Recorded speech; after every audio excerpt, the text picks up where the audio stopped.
네, 안녕하십니까. 불기둥 탐색입니다. 자, 오늘 제가 강의할 내용은 이제 유상증자와 무상증자에 대해서 강의를 하려고 해요. 많이 들어보셨을 거예요. 이 유상증자, 무상증자에 대해서는 용어는 친숙하죠. 용어는 친숙하기 때문에 용어에 대한 설명은 좀 패스를 하고, 그럼 이제 유상증자랑 무상증자가 도대체 어떤 거길래 이것 때문에 주가가 무너지고 올라가고, 요거에 대해서 좀 제가 설명을 좀 해드리려고 해요. 일단 유상증자는 기본적으로 주주 배정 유상증자가 있고,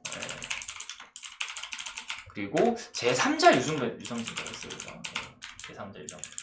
일단은 이거 설명하기에 앞서서 먼저 유증을 왜 하는지에 대해서 먼저 알아볼게요. 유증을 왜 하는지. 일단 유증을 왜 하느냐, 유상증자부터 설명을 해드리자면은, 이 유상증자란 주식을 더 발행을 하는 거예요. 예를 들면 이 회사의 총 발행 주식이 100주가 있어요. 여기서 20주를 더 발행하겠다. 그죠? 그러면 어떻게 돼요? 이 총 주식이 어떻게 돼요? 120주가 되겠죠. 그죠? 자, 원래는 100주였어요. 그죠?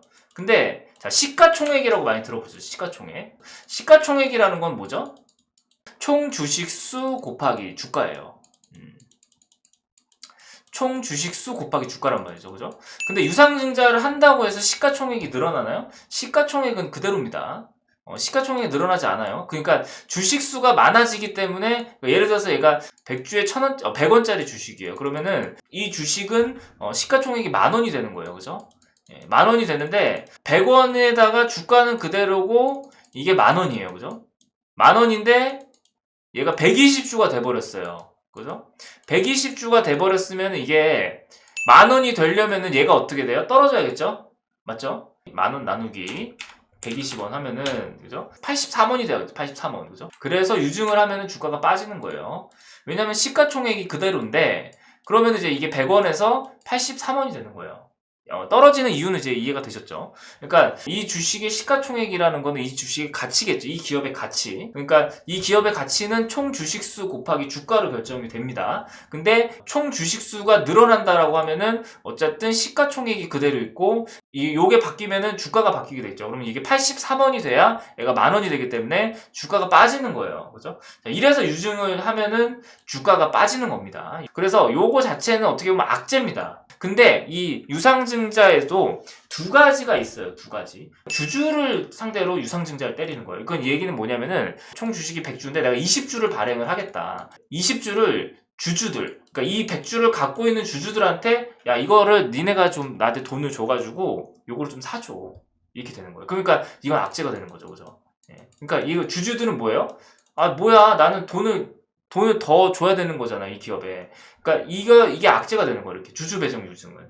유증을 받으면은 내가 그 기업에 돈을 더 이게 주는 거예요. 그래서 이렇게 유증을 해가지고 발행 주식을 늘려서 주주들한테 돈을 받는 거예요, 기업이. 자, 근데 이 유증이라는 것 자체는 어떻게 보면 단기적인 악재가 됩니다. 주주 배정 유증 같은 경우에는. 근데 이것도 회사마다 틀린 게, 기업마다 틀린 게, 요 유증을 받은 돈을 가지고 어떤 시설 투자라든지 투자를 감행을 해가지고 오히려 매출이 증대했다라고 하면은 주가 자체가 빠르게 회복을 합니다. 단기적으로 악재일 수가 있지만 나중에는 주가 자체가 크게 올라가는 경우가 많아요. 근데 이거를 정말 악용하는 기업이 있죠. 재무제표가 안 좋은 기업들 같은 경우에는 이 유증을 통해서 재무제표를 변경을 해요. 그래서 상패를 좀 피하려고 하는 것도. 적자가 많다 보니까 돈이 없어요, 회사에. 그러면서 자본이 계속 잠식이 되겠죠. 그죠? 자본이 계속 잠식이 되니까 이걸 주주들한테 돈을 좀 받아와가지고 돈을 꿔오는 거예요. 그렇기 때문에 이런 기업 같은 경우에는 하늘 손바닥으로 하늘을 가리는 그런 행위겠죠. 이게 주주배정 유증은 단기적으로 악재가 될 수 있고,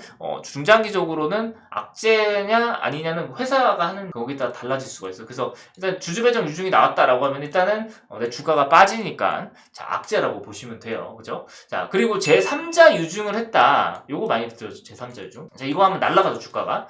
이게 뭐냐면은 주주가 아니고 다른 특정 인물한테 돈을 받아오는 거예요. 그러니까 이런 경우에는 주식수는 100주인데 120주를 더 이제 발행을 했어요. 근데 이 20주를 다른 사람한테 사달라고 하는 거예요. 그러니까 이 사람이 여기다가 기업에다 투자를 하는 거죠.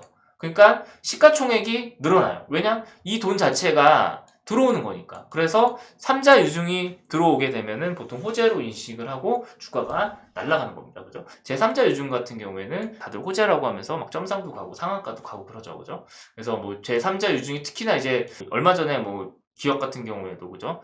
SNK 그죠? 이런 기업 같은 경우에도 제3자 유중을 그죠? 3자 유중을 뭐 아랍 뭐 왕자님들이 그죠? 돈 많은 어떤 왕자님들이 이걸 하겠다 그죠? 자, 최대 주주 변경을 수반한 주시 양도수 요게 제3자 유중인데 요게 나왔을 때 이제 양도인이 막 이런 빵빵한 데에서 주식을 샀어요. 그러면은 이런 큰 기업에서 이런 기업에 투자를 하는구나 라면서 특히 이제 엄청난 호재로 인식을 해가지고 이렇게 막 점상한가도 가죠. 그죠? 이렇게 상한가를 2번 가고, 그죠? 이렇게. 그래서 제3자 유중 같은 경우에는 엄청난 호재로 보통 작용을 한다. 이렇게 보시면 될 것 같고. 자, 이제 무상증자에 대해서 설명하겠습니다. 무상증자. 네. 무상증자는 뭐냐면은, 요거는 개념 자체는, 무상증자는 약 분할이랑 비슷해요. 네, 개념 자체는. 액면 분할, 주가 분할이랑, 주식, 분할이랑 비슷해요. 그러니까 뭐냐면은 무상으로 주는 거예요. 그러니까 이게 뭐냐면은 100주가 있는데 무상증자를 50주를 했어요. 그죠? 50주를. 사실상 이것 역시도 시가총액 자체는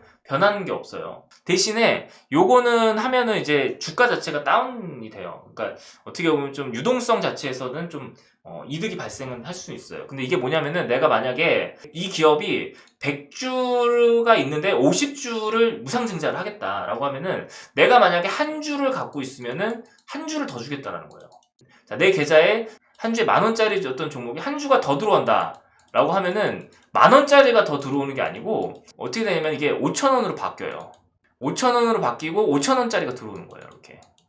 자, 여기 무슨 얘기인지 이해가 되시죠? 그죠? 근데 이제 이 무상증자를 했을 때 예스24라는 종목이 무상증자를 하는 거거든요. 그죠? 권리락이 떨어지는 게 그거예요. 뭐냐면은 이게 10,000원짜리가 5,000원짜리 이렇게 변경이 되는 게 권리락이라고 합니다. 그죠?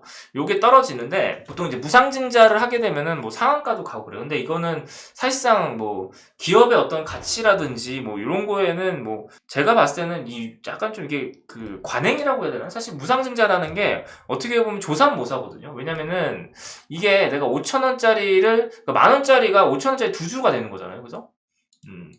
5,000원짜리 2주가 되는 건데, 이게 좀 짜증나는 게 뭐냐면은, 무상증자가 발표가 됐을 때, 이 주식을 팔면은, 무상증자 권리락을 안 맞아요. 근데 이거를 계속 들고 있으면 내가 권리락을 맞게 된단 말이에요.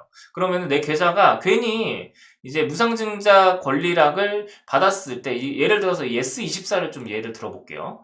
요게 약간 좀 복잡해가지고, 이제 좀 초보자분들이 좀 많이 헷갈리시는데, 자, 권리락이 이제 기준가가 12,250원이죠. 근데 이제 무상증자 결정이 나왔어요. 이렇게 공시로. 자, 그러면은, 이제 0.45%죠. 그죠? 0.45% 무상증자를 하겠다. 요게 이제 나왔는데, 그러면 한 주당 0.45주를 받아오는 거예요. 그러면은 내 주식이 0.45가 까지는 거예요. 주가가. 그러면은 내 계좌가 0.45가 까지게 돼 있어요. 그러니까 예를 들면 10,000원짜리인데 이게 6,500원짜리로 바뀌는 거죠.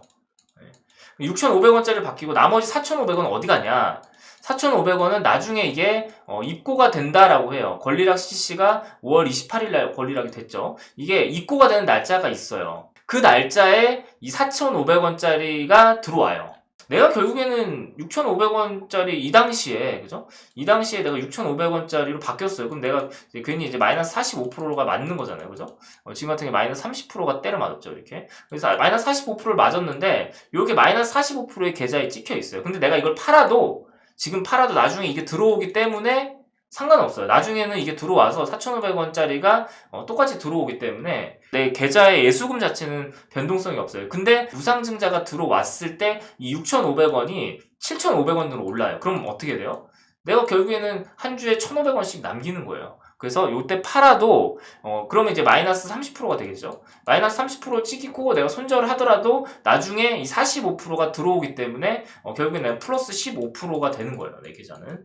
요런 개념이라고 생각을 하시면 약간 좀 설명이 좀 난해한데 요게 이제 무상증자가 조금 복잡하긴 한데 결정이 딱 나면은 거래 정지가 됩니다. 거래 정지. 5월 12일 날 때. 그러니까 이제 거래 정지가 되면서 거래 정지가 풀리면서 한번 급등이 나와요. 그때 저는 보통 매도를 하게 돼요. 왜냐면 무상증자 결정이 나고 관행처럼 무상증자가 나오면은 한 번씩 튑니다. 예, 한번 뭐 상한가도 가고. 그래서 이제 그렇게 무상증자가 나오면은 요때도 이제 셀리버리라는 주식도 이제 무상증자 결정이 나오고 나서 이렇게 상한가를 갔어요. 요 권리랑 맞으면 또 계좌 지저분해지고 여기서 이제 무상증자 들어올 때까지 또 시간이 또 걸리니까 여기에 따른 불확실성 때문에 저는 이제 무증을 받게 되면은 무증 받자마자 급등 나왔을 때 좀 정리를 하는 편이에요. 근데 나중에 이제 내가 이거 장기 투자하시는 분들 같은 경우에는 무상증자를 받고 이제 주가가 더 올라간다라고 하면은 좀 이득으로 이렇게 나올 수가 있는 거겠죠, 그죠? 그래서 오늘은 유상증자와 무상증자에 대한 어떤 설명을 드렸어요. 그래서 유상증자, 무상증자에 대해서 좀 확실하게 좀 이해를 하는 제 강의를 통해서 좀 확실하게 이해를 해보시는 그런 시간이 되셨으면 합니다. 끝까지 시청해주셔서 감사하고 구독과 좋아요, 알람 설정 한 번씩만 부탁드리도록 하겠습니다. 감사합니다.